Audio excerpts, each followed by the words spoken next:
Welcome to Marshable Mathematics. Today, let's talk about some logic.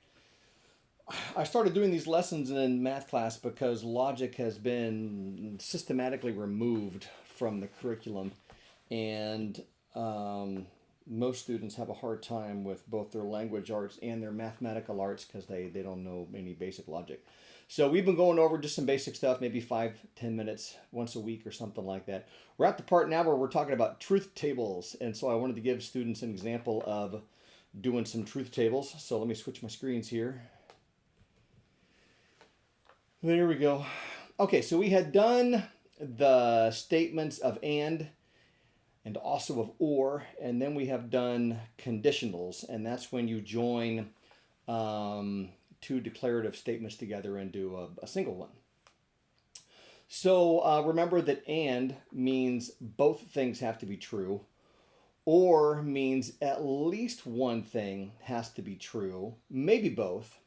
Although if you wanted to do the exclusive or that says you can't have both, you probably should use the word either. Either this or that, which implies not both. But if you say this and that, then it really has to be both. And then we said if then, if the first thing's true, then it requires that the second thing also be true. If this, then that. And so the symbol that we're going to use for this, because we're going to get into some symbolic logic, the purpose of the symbolic logic is to declutter the thought process so that you're focusing on the structure of the language rather than the individual meanings of the particular nouns or verbs or stuff like that. So it really helps to kind of clarify things and be able to think clearly. So the symbol for and looks like a capital A with no crossbar, although sometimes there's the curvy one that looks like that. Then the symbol for or would be the same symbol that's upside down. The sharp one looks like that. The curvy one looks like that.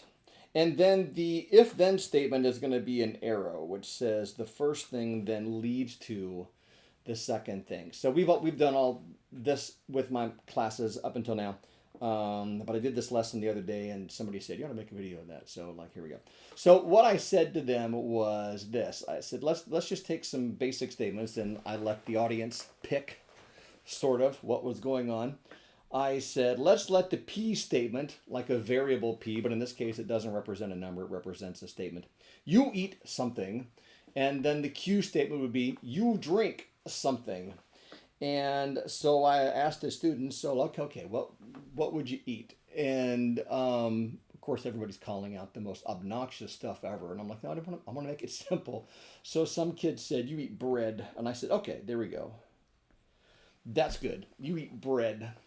So now then you drink. What do you drink? And to my surprise, like several of the kids called out wine. And I thought, well, that's curious. One kid called out Dr. Pepper, and I thought, well, that's better than a cranberry Sprite. But wine? I said, you eat bread and drink wine? And they said, yeah. And I said, well, that's curious enough. I'll go with it. I said, where do you eat this? Is this like some kind of a supper? And they said, yeah. And I thought, wow, probably not your first supper. But I said, no, look, you guys are all underage. So, when you drink wine, you have to. You're underage. You have to drink wine. If you drink wine, you should do so under the strict supervision and approval of your parents. Right? So, not to get myself in trouble with either parents or the law. You're underage. And a couple of girls said, well, what if you're Catholic? And I said, what, Catholics don't let youngsters eat bread or drink wine? They said, oh, no, they do. And I said, well, okay, then I don't understand the objection. But anyway, you eat bread and you drink wine. That's curious enough. I think we'll go with that. So now what we're going to do is this. We're going to make a little table here with the symbols. So down over here on the left, P, and then that symbol, and then Q. That means P and Q. So this would be translated, you eat bread and you drink wine. But now when we focus just on the table, we can maybe like, we don't have to pay attention so much to the bread and the wine part or the drink part or the eat part or something like that. We can just look at what has to happen in order for this statement to be certainly true or for this statement to be certainly false. So we've got two options. We got the P statement and we got the Q statement, and both of those statements can themselves either be true or false. So what we've got here is we've got this possibilities. The P could be a true statement or it could be a false statement. And then I'll do it again and you'll see why.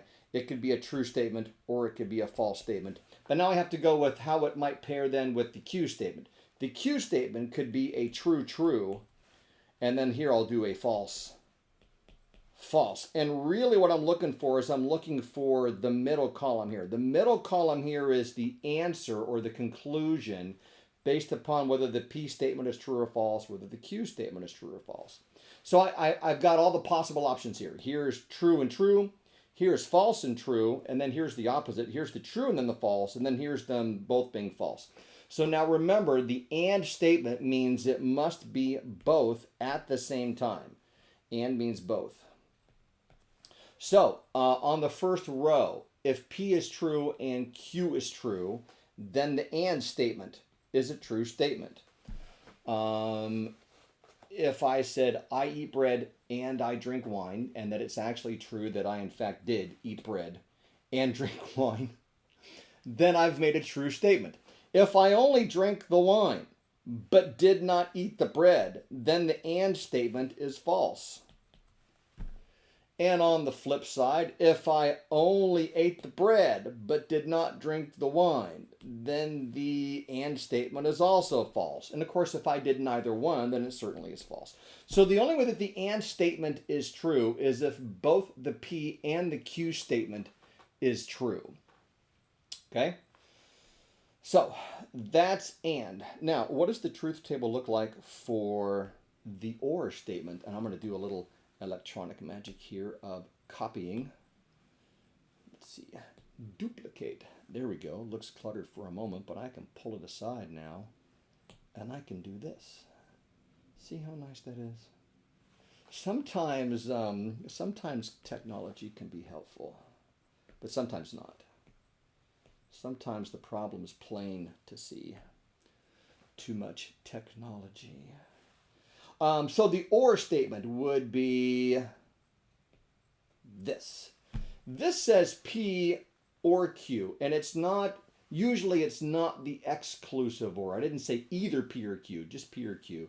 So this is at least one. So when is this statement true or false? So if it's or, now if I've got the P and the Q both true, do I have at least one? Yes, so that's true.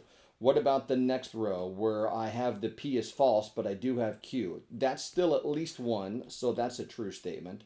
And then if I switch them where I've got the P but not the Q, that's still a true statement. And so the only way that the or statement is false is if both of them are false. So if I said to you, I eat bread and I drink wine, but I didn't do either one, then you have to say, no, Mr. Marsh, that's a false statement. But if I said I eat bread or I drink wine, and I drank wine, but I didn't eat bread, well, then that's still a true statement because all you had to have was at least one. And of course, this is the inclusive or. You could do both. So then I asked the students, well, so like you folks that eat bread and drink wine, like which one is it? He said, what do you mean? I said, do you have to do both or can you do only one? And several of the kids were very adamant that you had to do both. I said, it's an eat bread and drink wine? They said, yes, you have to do both. And I said, you can't just eat the bread and not drink the wine, or you can't just drink the wine and not eat the bread. They didn't say that. I did have one boy that said that he would just take the bread. I said, what do you mean by take? I said, you mean like put it in your pocket and leave? He said, sure. I said, no, you can't do that. He said, why not? I said, the man will come after you. He said, what man? I said, the man that gave you the bread. You have to eat it. You can't just put it in your pocket and leave. That would cause a riot. Kids these days, I said, I'll tell you what. All right, so now the last one. Let's try to do this one again. I'm going to copy this, duplicate it. Come on, Mr. Magic, duplicate. There we go. Pull that over. And now let's do the conditional. So it's, erase those, erase that. Here we go. Okay, so now it's if P, then Q, which says if I eat bread, then it must be true that I drink wine.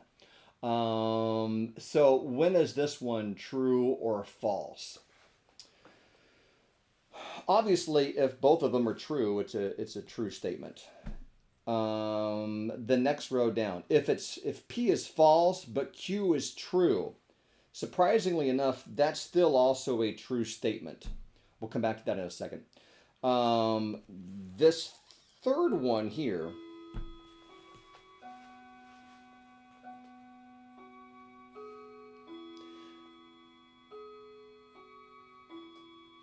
it's 45 minutes past the hour. What time is it where you are? Time to finish the lesson. If P is true but Q is false, that's the only time that the conditional statement is false. Because I did in fact have the first statement, but I did not then get the second one. So that would be something like, if you eat bread, then you drink wine. And I say, well, I did eat bread, but I didn't drink the wine. Then the first statement was false. And then it's, believe it or not, it's still true if both of them are false. So the conditional is a bit interesting. There's an order in which things have to happen. With the and or with the or statements, I'm not sure that it matters what order you put those things in. But with the conditional, it's got to be this one first, that one second. So the eating and the drinking thing may be a little off, but in previous lessons I would discuss a more concrete thing with them. I would say, if it rains, then my car is wet. And so this one says, it's false that it rained, but my car is wet. Does that mean my original statement was not true? No, there's other ways that my car could be wet. I mean, the sprinklers could be on, or maybe the freshmen are having a water balloon fight or something like that. I didn't say that the only way that my car is wet is if it rains. I just said, if it rains, then my ar is wet. This is the one where it makes it false. Hey, it did rain, but my car is not wet. Well, then that means this statement appears false. Okay. Now, if it doesn't rain and then my car is not wet, this still could be a true statement. I don't know that it's false. I don't know that it's false at all. So it still could be true. So that would be the truth table for the conditional. It's only false when you do have the first thing, but it does not guarantee that you have the second thing. You don't get the second thing. And so I asked the students with the bread and the wine, I said, like, is there an order in which these things have to go? They said, what do you mean? I said, well, I don't know. If you eat bread, do you have to drink the wine? And they said, well, what else? I said, well, maybe it's Q, therefore P. If you drink the wine, then you have to eat the bread. And when I said it like that, they said, oh, no, Mr. Marsh. There is an order in which you do this. You have to go bread first, then wine. Okay, I guess it's a very specific thing. And if you eat the bread, then you have to drink the wine. And this goes back then to, whether or not it's an or, because if it's an or, maybe this one would still work or something like that. I don't know. If it's an and, it won't work. If it's an and, then you can't do it that way. But anyway, then like at the end I said, well, since you all are minors and you're under the legal drinking age, like maybe we should just substitute grape juice and just say you can't have any wine. And oh my goodness, that very quickly got into an argument, and I didn't, expect that so much, but I don't know, maybe it's, I have to say, I kind of agree with those that say that you really can't replace the wine with the grape juice. It's gotta be wine. So anyway, truth tables, a way of managing the statements so that you can focus on the relationship between them, not get stuck on what the individual things were, like my students were doing with the bread and the wine. So anyway, hope you learned something. And come back again next time. Maybe we'll have more theological discussions in logic class.